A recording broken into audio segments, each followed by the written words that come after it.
Hi friend, have you ever felt like an imposter or like you got to where you are by pure chance or luck? If your answer is yes, then keep on watching. Imposter syndrome is a really tough one, and it is definitely something that we as business owners all deal with at some point. So in this video, I am sharing with you 3 tips to ditch your imposter syndrome and to be more confident as a business owner. Let's get into it. What's up? I'm Shana. I teach sick business owners like you how to show up online confidently and in a way that helps you make money. So that's a little bit about me, what I'm all about. One of the biggest things that people in our line of work as entrepreneurs struggle with is confidence. So if that's you, you're totally not alone.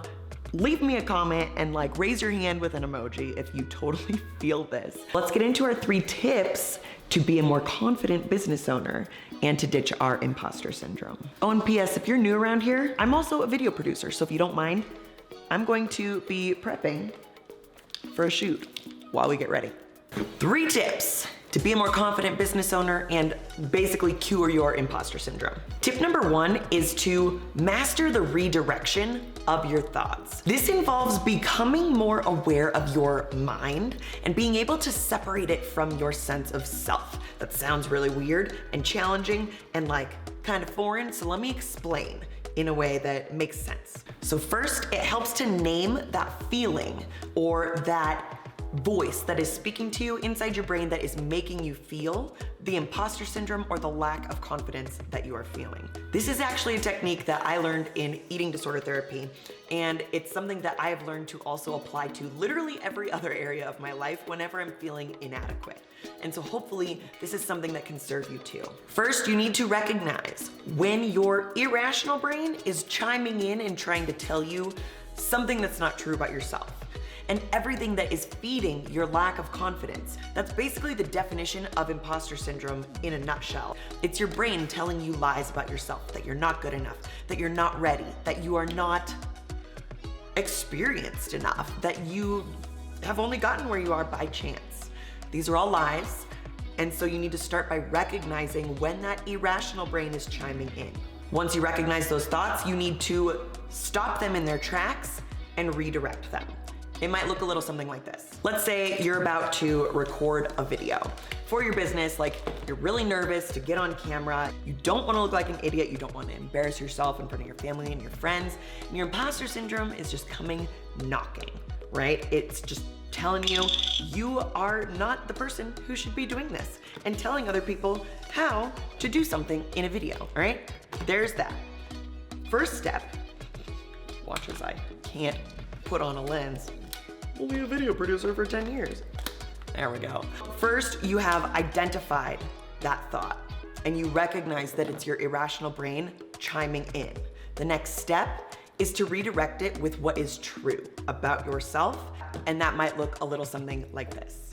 You want to stop those thoughts in their tracks and counter them with fact. For example, you can tell yourself, I know I may not have as much experience as some of the other people in my industry or niche, but that's okay because no one else has my exact perspective or my exact lived experiences. So there are people out there who will identify with me and exactly who I am and who will want to hear this message from me over someone else. Boom, thoughts have been redirected. The more that you do this, the more that you will intentionally rewire your brain to have less of those invasive imposter syndrome filled thoughts. Tip 2 is to recognize your triggers. So let's say you're scrolling through Instagram and you come across this person's account, and the more that you look at their account, the smaller you feel. And they make you feel super insecure about yourself and who you are. Unfollow that person. Recognize that it's a trigger for you in feeling less than. If someone's Instagram account makes you feel inferior, unfollow them. If being on Instagram too much is a trigger for you and starts making you feel anxious and oh my gosh, I'm not doing enough, this is my nightmare, schedule a detox weekend for yourself and allow yourself a break and a breather from that trigger. This will help you to start building your confidence offline and away from that trigger that you know makes you feel not so good about yourself. Know what sets you off and makes you feel inadequate, and intentionally redirect away from those things. Tip number 3 is to blow off some steam. This is extremely helpful when it comes to anxiety, which I personally find imposter syndrome to be a form of anxiety. Ooh, whoa, let's find the right color here.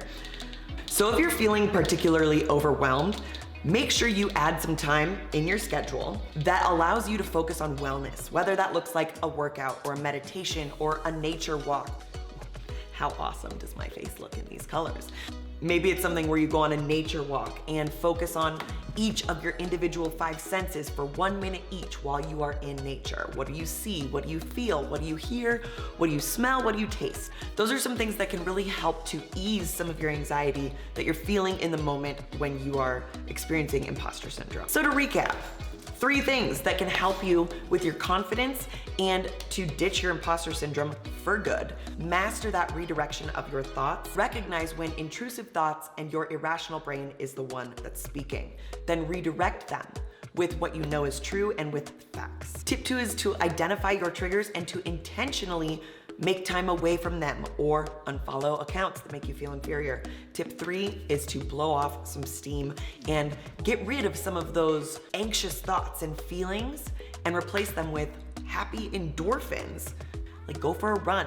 It's one of my favorite things to do is to do a hard workout, and it just makes my anxiety feel like it was this big, and now it's like this big and manageable. If any of this resonated with you, it would mean the world to me if you would hit that subscribe button and share this video with your business bestie or someone that you know, fellow business owner who needs to hear these things.